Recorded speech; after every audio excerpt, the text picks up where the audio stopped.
Chapter 1. Declan. An Irishman walks into an airport and wishes it was a bar. Not the best of setups, especially when I was the Irishman, but what can I say? I was overtired, stuck in a hellish airport, and I'd had fucking enough. I wasn't usually like this, mind you. I might not be a saint, but I did know how to be a polite enough member of society. Of course, whether the Chicago airport was a part of society or the seventh circle of hell, well, the jury was still out on that one.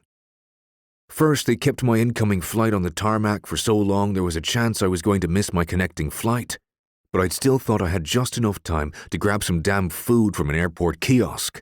That was when the cashier confiscated my credit card and accused me of identity theft because, and I quote, "You can't possibly be Declan Bryne, as if he'd ever fly coach." Because, obviously, Declan Bryne was so rich he must have wings made of money. If only. Now I was hungry and running late.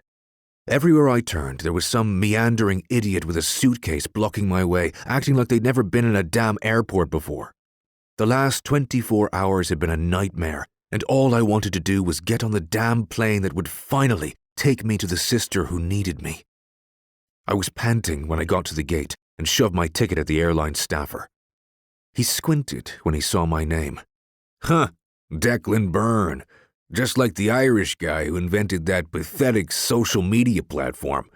Everyone acts like snug is so great, but in my opinion, it's just for losers who hate humor. Did you know my account got flagged just for making a few harmless jokes about that bitch who won the Nobel Prize? I gritted my teeth. For a split second, I considered buying the stupid airline and getting his contract flagged, same as his harmless comments had been. Lucky for him, I had bigger fish to fry. He smiled conspiratorially. Wonder what old Declan's doing these days, eh? Seriously? I'll tell you what he's doing, I replied. He's waiting for you to scan his fucking ticket. That did it. His eyes widened, and he scanned the ticket so fast he could have mistaken him for a member of a Formula One pit crew. I ignored his mumbled apologies, rushed down the ramp, and onto the plane. I hadn't flown economy in years, but this had been the fastest way to get to Faribault, Northfield, Minnesota. My business partner was already using our company's private plane, and there had been some kind of paperwork hang-up when I tried to charter a private one. Contrary to popular belief, a gigantic pile of money isn't the same as having a genie in a bottle. Then again, I think even a genie would have trouble finding Faribault, Northfield on a map. My sister wasn't kidding when she said she wanted peace and quiet in the US. If only she had found it. When I got into my seat, if you could even call the scuffed-up chair a seat, I collapsed in relief. "Passengers, please take your seats," a flight attendant said. "We'll be closing the cabin door soon to prepare for takeoff." At least there was no one sitting next to me. Maybe I could finally relax enough to get some damn sleep. With some luck, by the time I opened my eyes again, I'd already be at, Sorry, I got here as fast as sorry. I heard a commotion up toward the front of the plane, and then a pretty redhead appeared, apologizing profusely as she hauled an overpacked duffel bag up the aisle. "I'm so sorry. Oops, didn't mean to. Shoot, was that your head, sir?" I massaged my forehead, feeling a headache coming on. I just wanted to get to my sister Sinead and her daughter Katie. But no, I was on a damn plane, waiting for Miss Overpacked Duffel Bag to find the right angle to squeeze her bulging bag in the overhead compartment across the aisle from me. "It's fine," she said valiantly, smiling at no one in particular. "I've almost got it." She hopped in place, trying to shove her bag into the compartment with her shoulder. It was useless. If this was a cage match, that bag of hers would have been the clear favorite. Jesus, I swore under my breath. I stood up, trying to grab the bag from her hands. "I've got it." Apparently, I'd picked the one woman who was allergic to accepting help. "Thanks, but I've got it," she said, her voice coming from somewhere on the other side of the giant duffel bag. All I could see were her fingers, buried so deep in the canvas you'd think she was holding a concrete slab. Clearly, you don't, I grunted. And you're holding up the rest of the plane.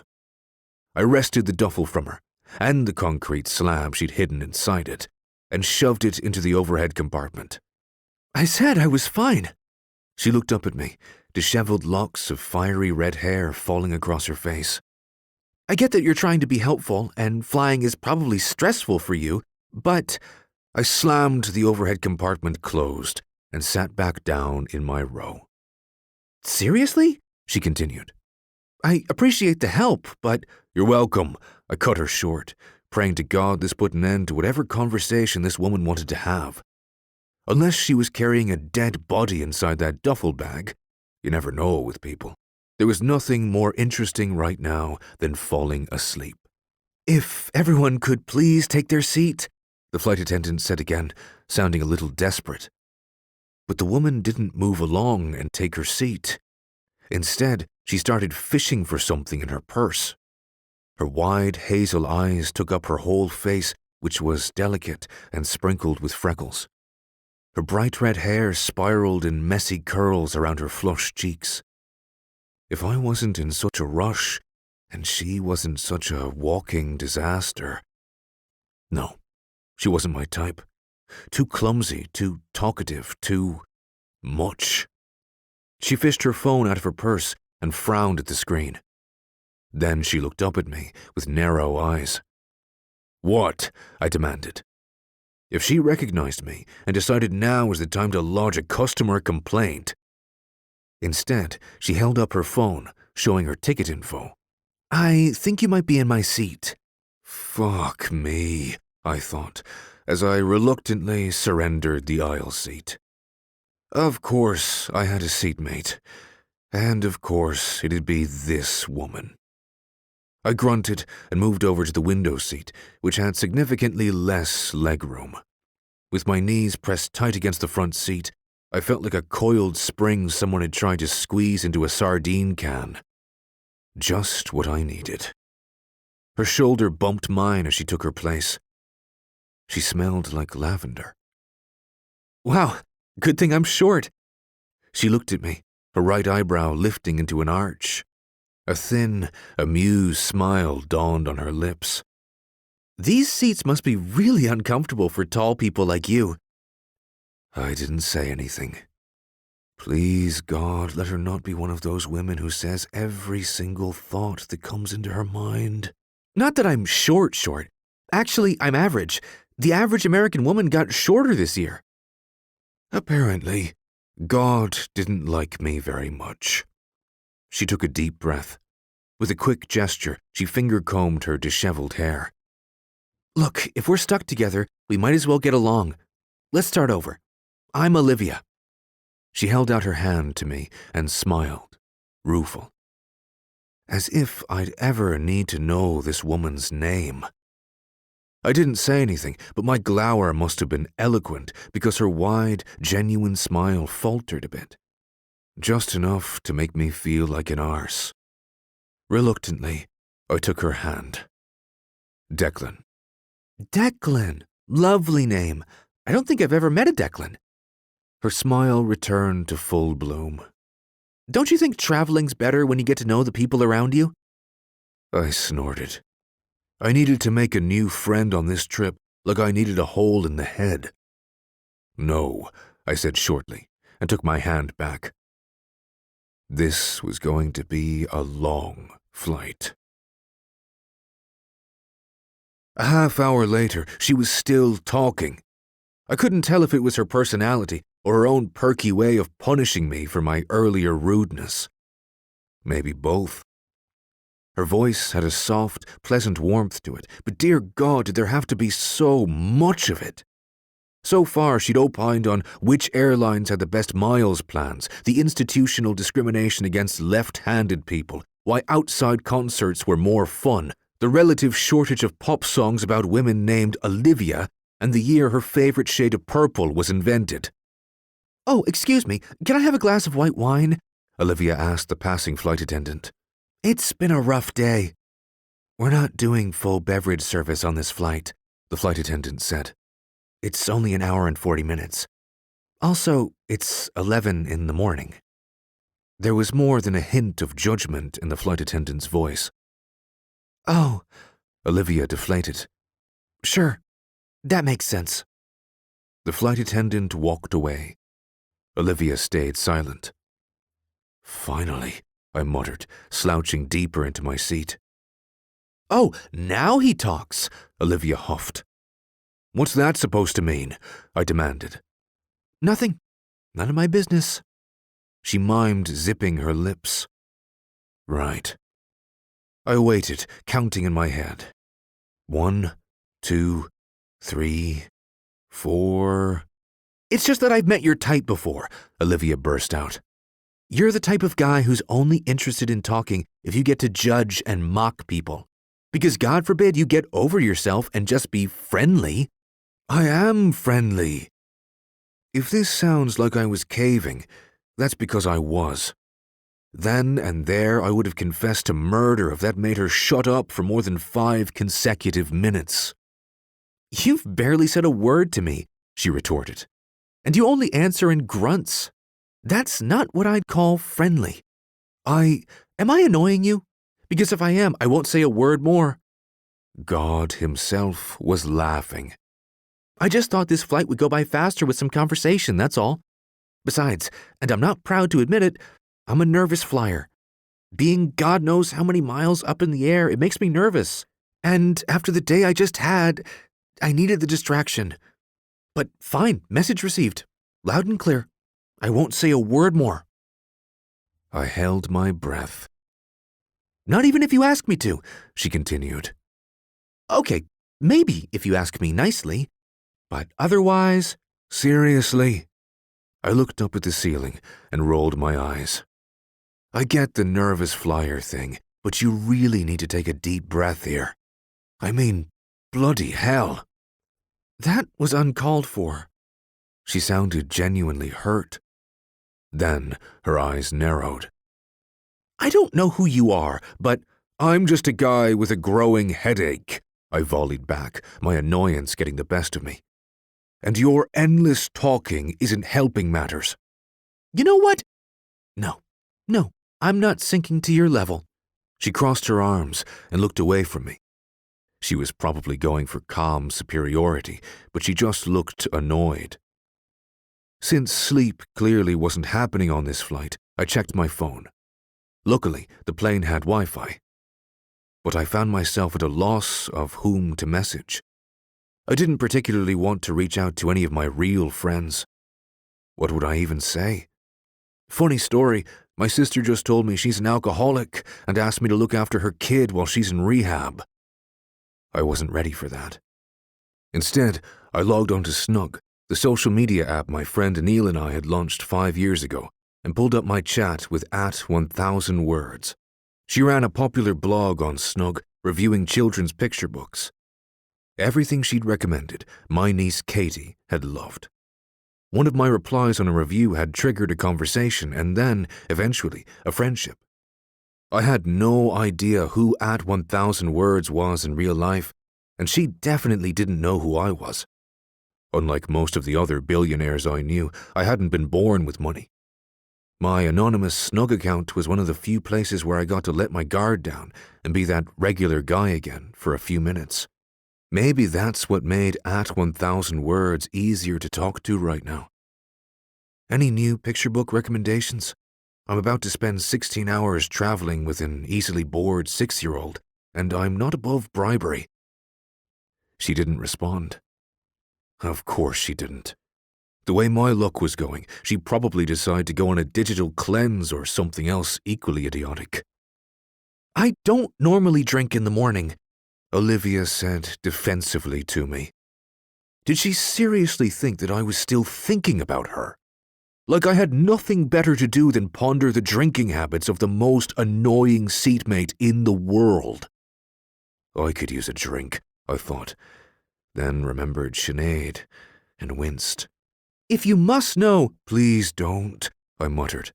I was fired today, Olivia said. Again. How? I asked, incredulous.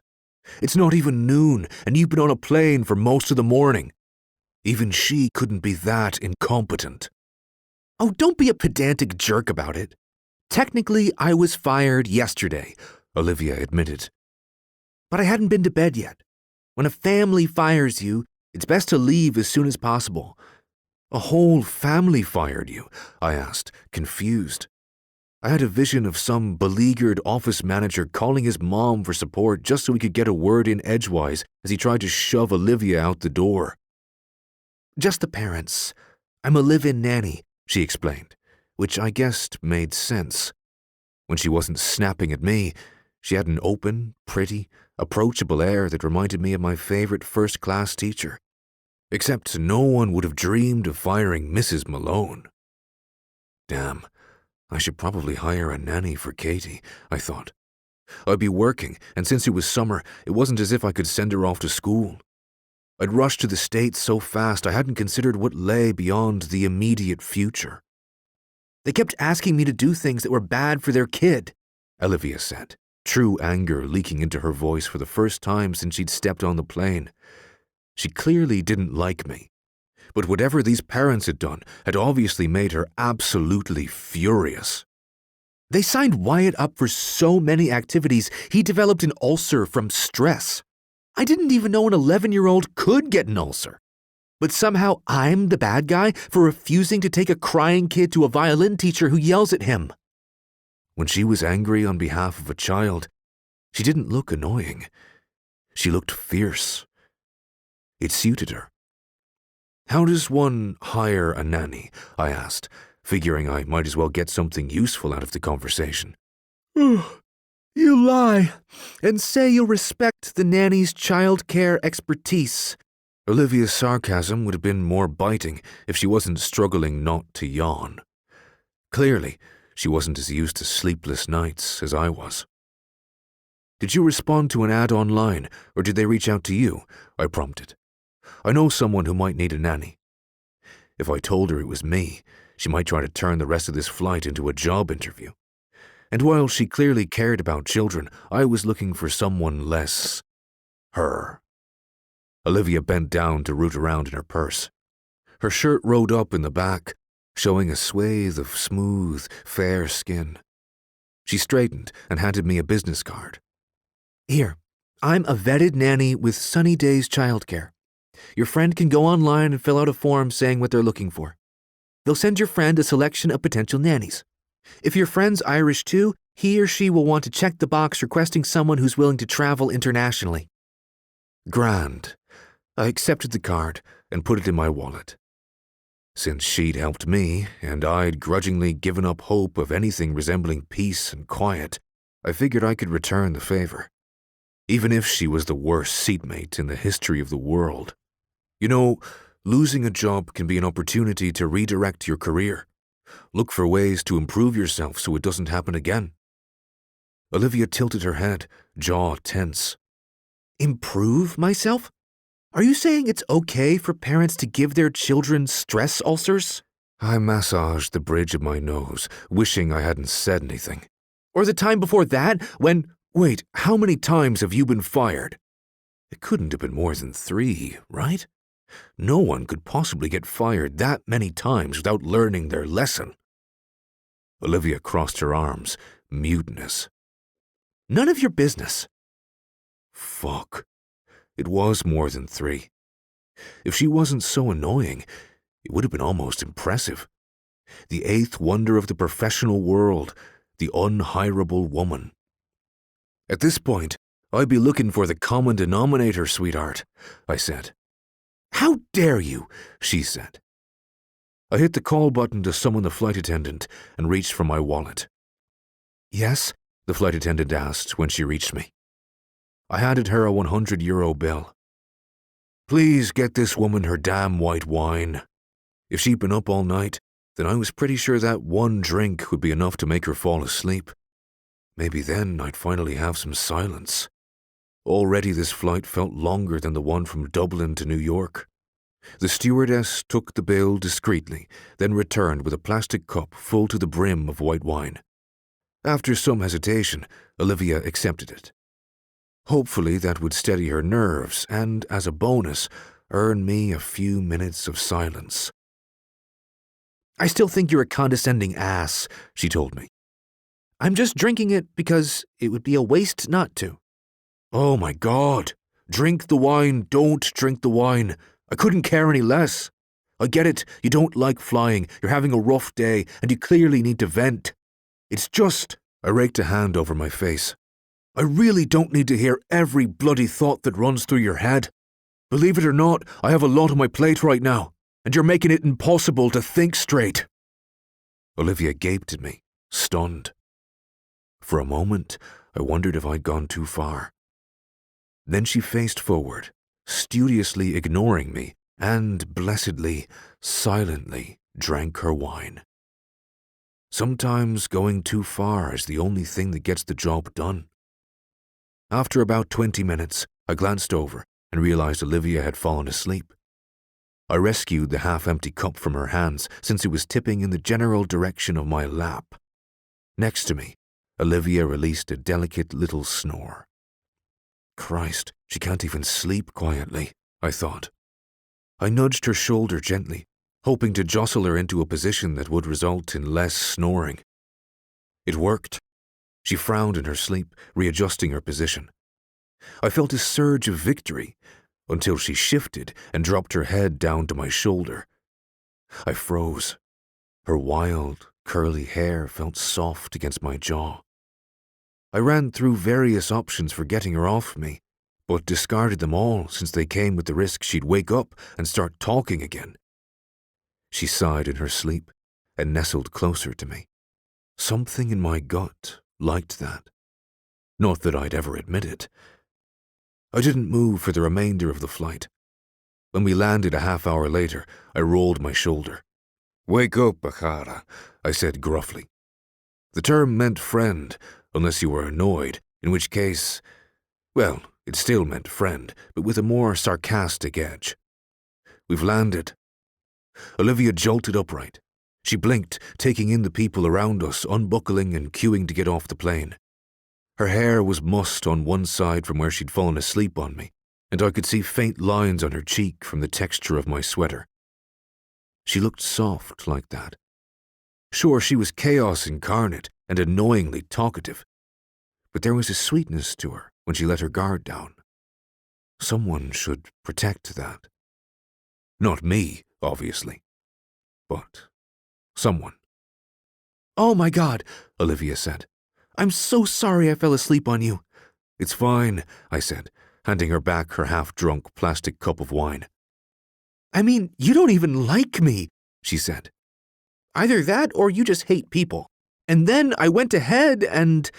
She gestured helplessly to my shoulder, indicating where she'd fallen asleep. Unfortunately, she was holding the wine with the hand she was empathetically gesturing with. It sloshed out of the cup and drenched my face. This fucking woman. Any sympathy I'd felt for her vanished. In fact, it more than vanished. It curled up in a deep, dark hole where no one would ever find it and died a really quick death. I wiped the wine off of my face. She stood, frozen, blocking the aisle. And my exit. Move. I took a deep breath. Out. Another. Of my way. I'm so sorry. No more of this. Just move. She flinched and stepped out of the way. I shoved past her and sped up the aisle. The only bright side in this whole goddamn day was that I was never going to see Olivia ever again.